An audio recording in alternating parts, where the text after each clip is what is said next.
Hi, today I'm going to go over a great mobility and flexibility program for your hips. My name is Roxanne Meldrum and I'm a physical therapist with PT Health Academy. Let me please first remind you to like and subscribe. It really does help my small business grow. Thank you so much for your support. So many of my patients have tight hips that contribute to their back pain, of course their hip pain, knee pain, all kinds of problems can stem from having tight hips. Why do we have tight hips? Well, it's definitely an age-related change. As we get older, we get a little tighter, we get a little stiffer. If you sit for work, you're going to tend towards having tight hips. But even in my exercising folks, tight hips are common because there are lots of activities out there that just don't ask our hips to go through their full range of motion. And so if we're never at end range, our hips are going to tighten up a bit. So this mobility and flexibility program is designed to address that.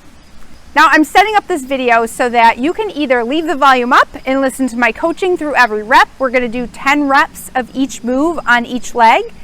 Or you can turn the volume off and play some music and just follow along visually, and I'll have some written cues up on the screen as well to help you if you've muted me.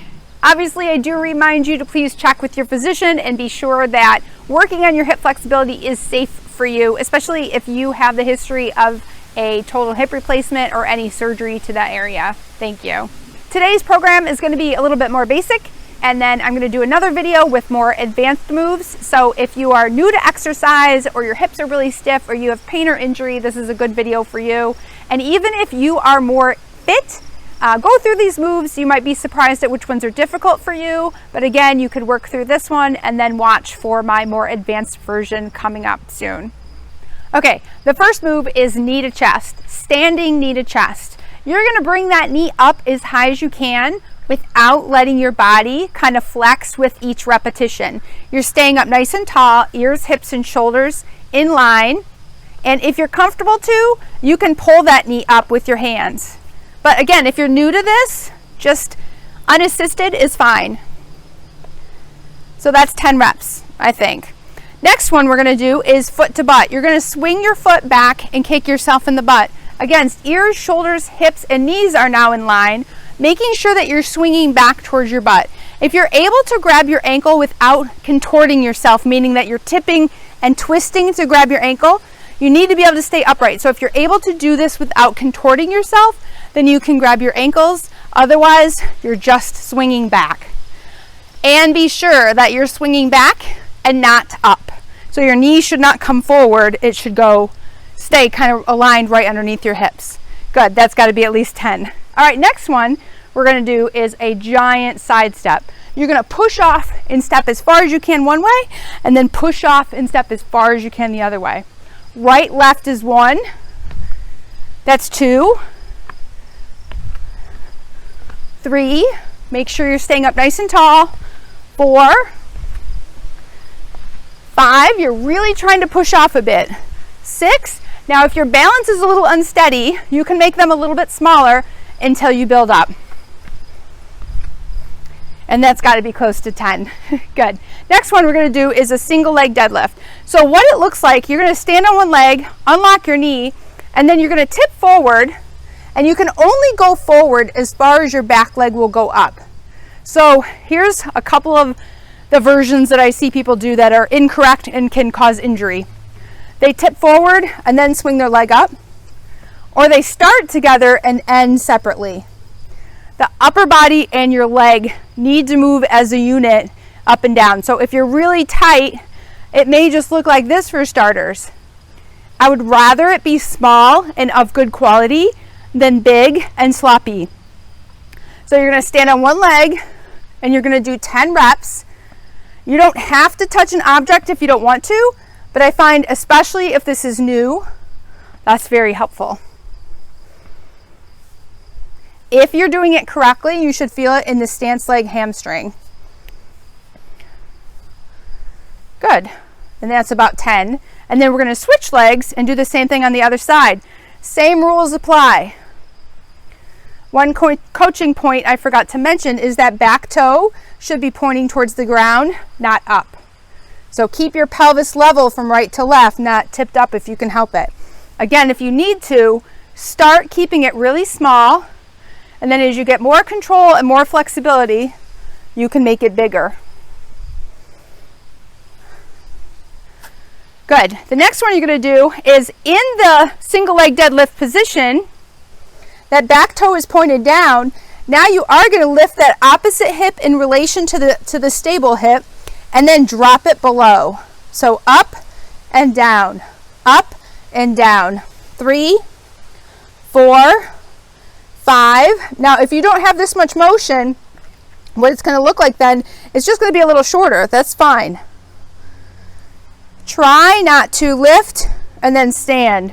Lift and then stand. You want to try to lock this leg into that position and just move your pelvis. Good. Let's try the other leg. As far as you're comfortable going with a little tug in your hamstring, drop that hip down and up. Down, up. 3, 4, 5, 6, 7, 8, 9, and 10. Good. Next one. You're going to bend your knee and you're going to tip onto that stance leg up as high as you're comfortable going. Now again, if you can grab your ankle without contorting yourself, you can use that as a little lever to help you. But you're basically moving your pelvis on your hip. So bend that knee up and swing. Now I'm not bouncing. You just don't need to come all the way down. Just work up in the area where you're tight. And you'll feel that in the stance leg groin. Good, and then switch sides. And I'm using the wall to help me balance because this one's a little bit trickier when it comes to balance. My knees are always unlocked. Don't lock your knees out into hyperextension. 5, 6, 7, and 8. Nice. The next move you're going to do is a hip hinge. You could either do it kind of freestyle. I like to put my hands in my hips just to remind me that that's where I'm trying to move from. Push your hips back, stand up tall. Push your hips back, stand up tall. Again, if you're doing it right, you should feel it in your hamstrings on the bottom. It's a little bit of a stretch. If you're new to hip hinging and you need some cueing, some help, some good coaching, using a yardstick down your back or a dowel or a golf club, the stick hits your butt, your upper back, and your head. And then same thing, you just push your hips back, and that is really good flexibility for your hamstrings, mobility for your hips. 10 times. Good. Okay, the last move is a squat stretch. And if you're new to this, I think the stairs are a good place to try this. You're going to put your feet wide. You're going to sit up nice and tall, get your knees or your elbows down to your knees. Get your feet back as close as you can up to the step. Your elbows to your knees, and then you're going to slide your hands inside your knees, push out gently, and see how far can you tip forward into that hip hinge position. So again, my back is straight. The stick hits my low back, my upper back, my head, and I'm dropping forward as far as I can, driving my knees out just a little bit. So I don't want my knees to come together while I'm trying to lean forward. I want them to stay out. And you will definitely feel that in your hips. And again, you can just run through those 10 repetitions. So we went through a number of exercises. We did knee to chest, foot to butt, side step, single leg deadlift. Then we did the stretch in the single leg deadlift position. And then we did the groin stretch, tipping to the sides. We did hip hinges and we did squats. And if you did 10 of each of those on each legs, that is 80 repetitions on each leg. That's a lot of good mobility and flexibility work on those hips. I hope you feel good and loosened up. If you found this video helpful, please like and subscribe. Again, it really does help my small business grow. Thank you so much for listening.